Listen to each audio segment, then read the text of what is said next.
Hey guys, okay, so this is the forecast for Black Moon Lilith mean calculation. So Black Moon Lilith for where we are now. So this is from the 22nd of February through to the it will actually be the 2nd of March. So through the end of this month into the beginning of the next. So the Sabian symbol for 7 degrees Sagittarius is Cupid, knocks at the door of the human heart. Now, obviously I go into more details in my book, but the main thing I want to bring out is it's a nice entry point into unconditional love, which is so beautiful, right? So we've got this 9-day portal that can take us into unconditional love. But obviously, we're talking about Black Moon Lilith. We're talking about the fact that we're human beings, which means we have shadows. Now, some of these shadows actually come not from us. It comes from society, it comes from history, it comes from the collective, it comes from the television show you watched the other day. True. So we have these shadows about us. It's our responsibility to take care of them, or at least know them, know the trigger, know they're there, know why they're there, but you can also shadow work it further. So what's interesting about this point is it can bring up triggers of emotional chaos, because obviously love is a powerful thing, right? So there can be a lot of chaos around that depending on the scenario you're finding yourself in. We can project not being in control because, again, when emotions get haywire, it can make us feel like we're out of control, yeah? So those could be happening. That's a nice trigger to go into shadow work. We can also fall into idolized fantasies. That's probably my one. But I am definitely feeling today this kind of really slow, spaced out, peaceful energy. And I would like nothing more than to go lie in my bed and daydream. Yeah. So that, do I consider that a shadow? Only if it is affecting my life in a negative way. So that, I might go do that this afternoon and that'll be fine. I'll just indulge myself in nothingness, or, well, it was like a creative mind space. But if I've got jobs to do and it's frustrating me, then that's the shadow, okay? So, and the shadow is just the bit that's like I think of it like a cloud. That's why I call it shadow. Well, I call it shadow. So I now know Carl Jung created a thing called shadow work, but it literally feels like a shadow because it's we're unsure. Why is that there? Why are we triggered if we look, And there is things buried underneath it that we don't know. So the gift is, if you are getting the call to shadow work and you do go into the shadows, which means just literally turning within and having a look at yourself on the inside, seeing those feelings and allowing them to be felt out of the mind, bring your space into the heart, witness where it is in your body, the emotion. Let's say if you're feeling frustration, yeah? Let's say you feel the frustration here in your arm, that's just what it looks like when you go like into a meditative state.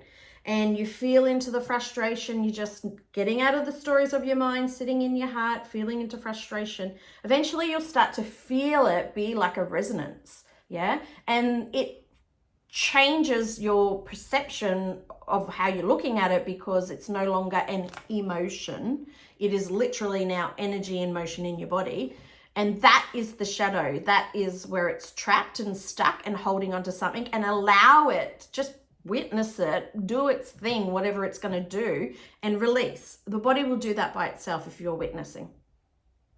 Usually underneath that's when we find also what you can call the shadows, because they're the bits that were hidden, right? These memories come up. Sometimes it can just release on itself. You've done the work. It can be, it can move. You might see a color. It can be many, many different things. you might have another, if you've got a bit of a story going on before you got to that part, it might then transform the story, or you'll see it from a different perspective or another layer. So lots of stuff. But the gift by doing that is this unconditional love, right? So this is like a new perspective for you to of emotional courage. Yeah, you've just done this work for starters. You're loving yourself unconditionally by witnessing yourself, and this emotional, it's courageous work to do that. Yeah, because can be quite sticky and hard to look at yourself. You did that. That got stuck there because of you. Naive or not, when it happened or not, it doesn't matter. It's still stuck in your body. So you're participating in that, just like you're participating in the release. So there's this courageous emotional courage that comes out of it, right? Where we can learn from our emotions, yeah? Not just live them, but actually learn from them. And I've written here in the journal for myself when I was doing a bit of work on this, hopefully it means that confuse things without creating, that we can confront things without creating pain. Things come up in life, we just confront them, even with the energy and the emotion of it and the energy, and then we can do this work much quicker in a loving way, because we're just allowing ourselves to see ourselves, and then this emotional release can happen through this courage and love. So it's so nice. And what else have I put here? Yeah, it's talking about heart wisdom. So that's pretty much it. That's what this next 9 days has to offer as a possibility, and also where your triggers will lie. So that's what I like about the mean calculation. You should be able to see that reflected on your outer world, yeah? How that will look like for everybody will be different, but the mean calculation really just brings that bigger picture in and out in the 3D world in with the Black Moon Lilith. There is the true point as well if you get really into it, or you're finding it a little bit stuck. You can look at the true point of when you're in that position, and that's like changes day by day, and it will just give you a little bit more detail and more on the inner plane and speak to your soul a bit more, but you'll just have to do that yourself, because I can't do a video every day. So yeah, so that's it, guys. I hope you liked it. If you're interested in this book, this is the Shadow Working Journal. It's the process, exactly what I'm talking about. It has the group. We talk about the process and anything else you want to talk about in that group. But it's to guide you through understanding and finding your own triggers when you're called, and then taking those triggers into the inner space and working with them there vibrationally, or however else that comes through you, to do full releases. So you can let go of the shadow instead of changing them into a different form of information. Yeah, we want to release the information. Yeah, so I'll put the link in the comment section. Thanks, bye.